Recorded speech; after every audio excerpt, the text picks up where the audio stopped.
मैंने उच्च शिक्षा वालों से भी कहा है कि परीक्षा की प्रणाली को और सीमित करो। परीक्षा बच्चों को प्रताड़ित करने का माध्यम नहीं होना चाहिए, उसका आकलन करने का माध्यम होना चाहिए।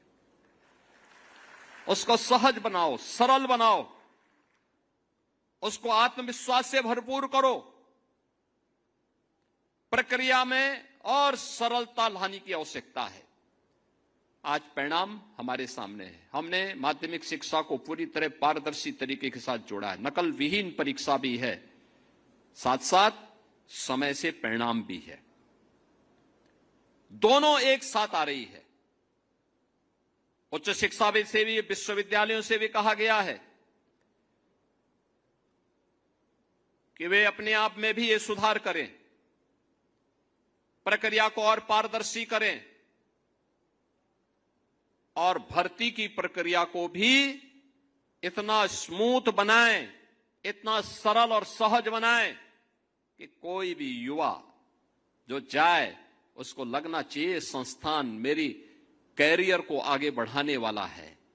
उसको ये नहीं लगना चाहिए कि संस्थान मेरे कैरियर को बर्बाद करने वाला है। उसके मन में उस संस्थान के प्रति श्रद्धा का भाव होना चाहिए। इसके लिए संस्थान को अपने आप को तैयार करना चाहिए। केवल एजुकेशन नहीं, स्किलिंग के लिए भी, कैरियर काउंसलिंग के लिए भी और एम्प्लॉयमेंट के भी एक केंद्र के रूप में उन संस्थानों को अपने आप को तैयार करना होगा। और इसीलिए मैं सभी आयोग और बोर्डों से कहूंगा कि गवर्नमेंट का कोई हस्तक्षेप नहीं है आपके कार्य में, कोई हस्तक्षेप नहीं। अब परीक्षा अभियाचन जाने के बाद परिणाम आने में 6 महीने से ज्यादा का समय नहीं लगना चाहिए। अभियाचन आया, 1 महीने के अंदर विज्ञापन जारी कर दीजिए। अगले 2 महीने के अंदर परिणाम परीक्षा करवा करके अगले 1 महीने के अंदर परिणाम ला दीजिए और 6ठे महीने इन नौजवानों के हाथों में परिणाम इनका आ जाना चाहिए। लंबी प्रक्रिया नहीं होनी चाहिए, उसको सरल बनाओ, सहज बनाओ, जिससे वह युवा अपने आप को तैयार कर सके, एक उत्साहपूर्ण तरीके से अपनी ऊर्जा का लाभ दे सके। हमने देखा है जब हम अपनी युवा ऊर्जा को प्रोत्साहित करते हैं, उसको साथ लेकर के चलते हैं, परिणाम आते हैं। याद करिए, यही उत्तर प्रदेश 2017 के पहले बीमारू राज्य कहा जाता था। बीमारू राज्य था, युवा पलायन कर रहा था, किसान आत्महत्या कर रहा था, बेटी के सामने सुरक्षा का संकट था, व्यापारी माफिया से तबाह था, किसान अपने खेत में जाने से डरता था। खेत में अगर उसने मोटर लगा रखी तो कब चोरी हो गई उसको पता ही नहीं होता था। यह यूपी के अंदर होता था और आज मुझे बताते हुए प्रसन्नता है,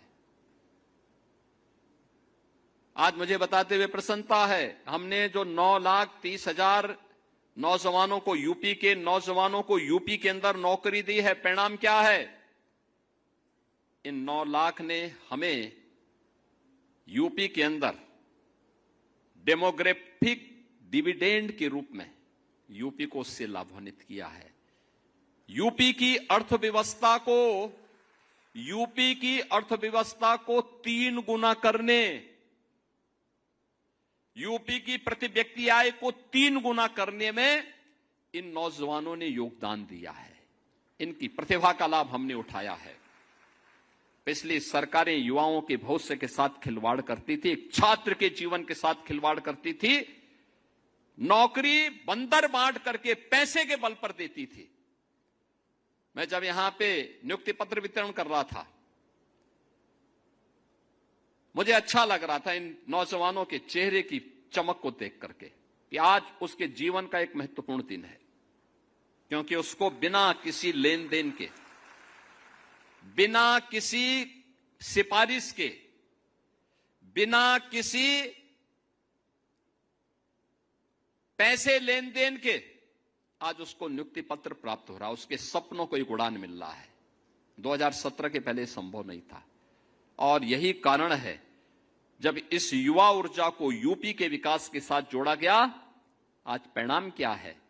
ये युवा यूपी को बीमारू राज्य से उभार करके भारत की टॉप 3 इकोनॉमी के रूप में उत्तर प्रदेश को स्थापित करने में सफल हुआ है।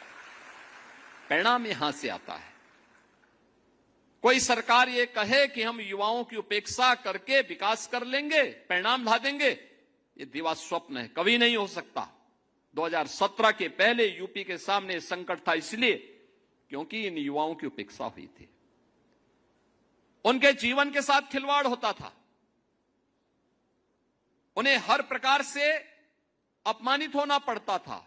अपने प्रदेश में तो नौकरी नहीं मिलती थी, लेकिन यूपी की छवि इतनी खराब थी, कर्फ्यू, दंगा, उपद्रव, भ्रष्टाचार, ये यूपी की पहचान बन चुकी थी। तो यूपी के बाहर भी उसको पहचान के संकट के दौर से गुजरना पड़ता था। हताश और निराश युवा पलायन करने के लिए मजबूर होता था, पहचान छुपाने के लिए मजबूर होता था। आज मैं आप सभी युवाओं से कहता हूं, आज आपके सामने पहचान का संकट नहीं है। आप यूपी के अंदर भी और यूपी के बाहर भी, दुनिया भी आपका स्वागत करने के लिए पूरी तरह तैयार है।